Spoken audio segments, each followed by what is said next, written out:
পারস্পরিক যোগাযোগ মাধ্যম আপনারা জানেন যে ফেসবুক এবং ইউটিউবে আহ, বিভিন্ন সোশ্যাল প্ল্যাটফর্মে এই যে ব্লু একটা প্রোডাক্ট, এটা হচ্ছে ড্রিঙ্কি।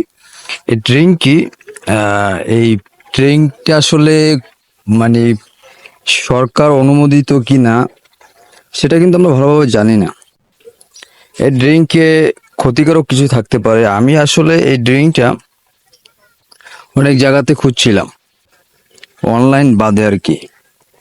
তো দেখা মিললো যে ব্লু কি এটাই জানে না, ব্লু যে একটা ড্রিঙ্ক সেটা জানে না। কিন্তু আমরা বড় বড় সেলিব্রিটি, রাফসান ছোট ভাই একটা ইউটিউব কন্টেন্ট ক্রিয়েটর, সে 2 লক্ষ টাকা থেকে বা 2 কোটি টাকা থেকে গাড়ি কিনছে না 8 কোটি টাকা ঋণগ্রস্ত, সেটা আমাদের দেখার বিষয় না।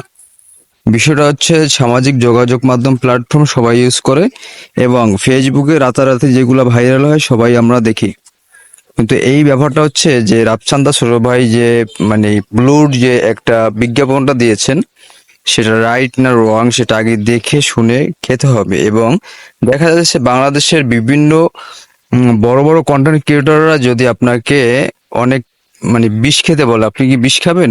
অবশ্যই খাবেন না। ওটা যাচাই বাছাই করে টেস্ট করে তারপর অবশ্যই খাওয়া উচিত, আমাদের মনে যেটা ইয়াটা হয়। যাই হোক, তবে এই ধরনের কন্টেন্ট ক্রিয়েটর থেকে আমরা যেটা আশা করা যায় যে আসলে এই প্রোডাক্টগুলো আসলে আপনারা যখন আহ, আহ, এই প্রোডাক্টটা রিভিউ করবেন, যে কোনো প্রোডাক্টের রিভিউ হতে পারে, এই রিভিউগুলো করবেন আসলে যাচাই বাছাই করে টাচ করে তারপরে রিভিউ করবেন। কারণ আপনাদের বিশ্বাসের কারণে আমরা কিন্তু এই প্রোডাক্টগুলো দেখা যাচ্ছে আমরা নিয়ে থাকি বা